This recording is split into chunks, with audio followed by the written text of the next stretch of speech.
Audio Jungle.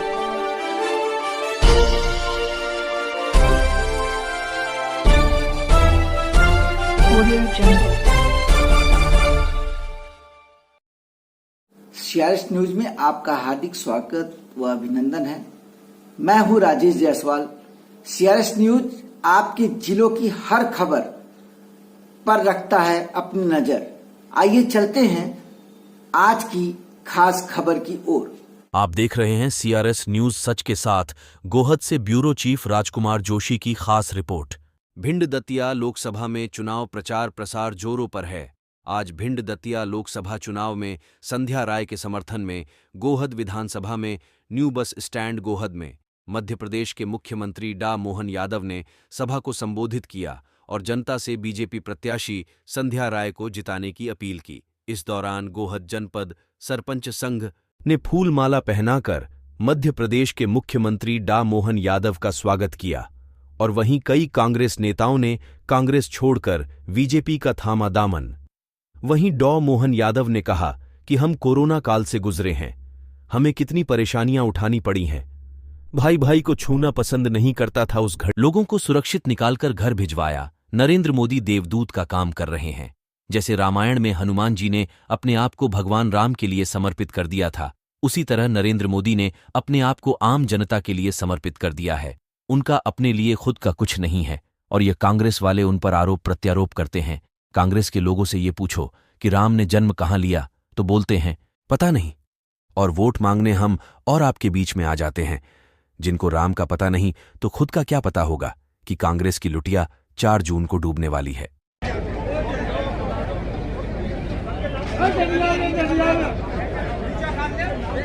हम बोलेंगे सबको भाजपा में आने की मैं घोषणा करता हूँ। जोरदार ताली बजाओ। हमारा परिवार बढ़ रहा है वो सबको उसी प्रकार रखेंगे जैसे दूध में शक्कर मिलाने से दूध का मजा बढ़ जाता है।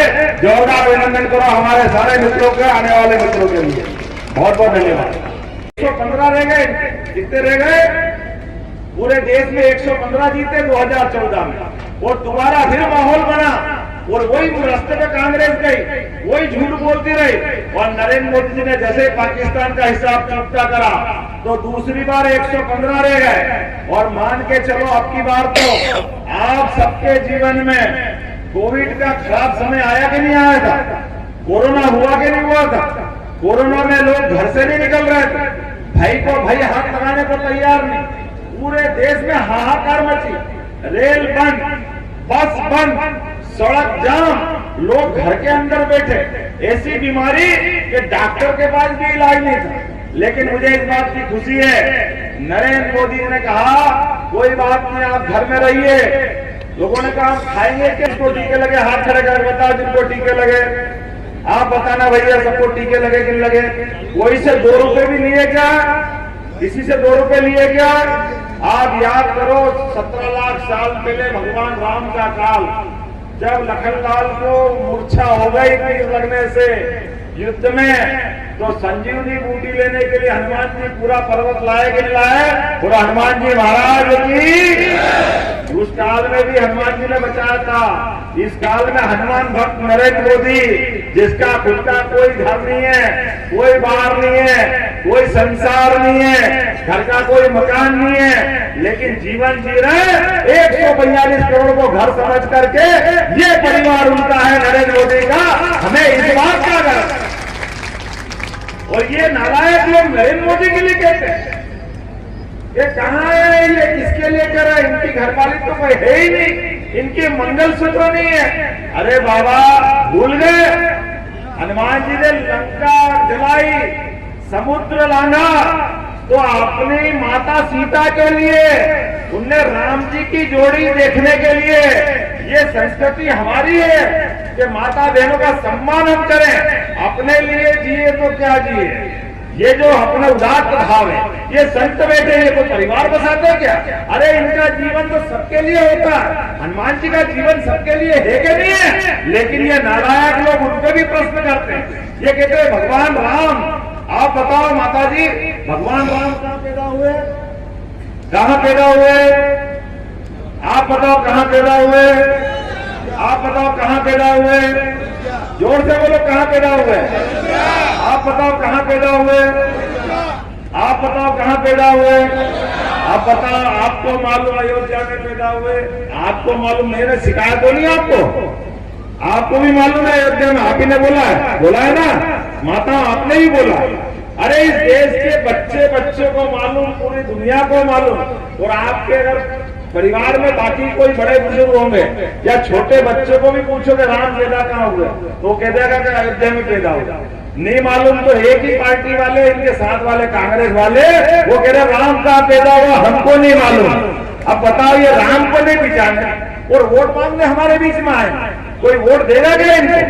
बताओ, भगवान राम के मंदिर बनाने में आजादी के बाद 70 साल तक अड़ंगे लगाए, शपथ पत्र दिया इनने। कहाँ राम पैदा हुए, किसने देखा? हम तो नहीं। और माननीय मुख्यमंत्री जी के नेतृत्व में हुआ है। मैं आप सबसे इस अवसर पर यही कहूंगी कि जिस तरह आप सबने 2019 में इस बहन का आशीर्वाद दिया था और आपके आशीर्वाद के कारण इन 5 वर्षों में कई विभिन्न कार्य हुए, लोकसभा की दृष्टि से भी और देश में भी अगर काम हुआ तो धारा 370 समाप्त हुई आपके एक वोट से। प्रभु श्री राम जी का भव्य मंदिर बना, आपके एक वोट से बना। आज प्रभु श्री राम जी भव्य मंदिर में विराजमान है।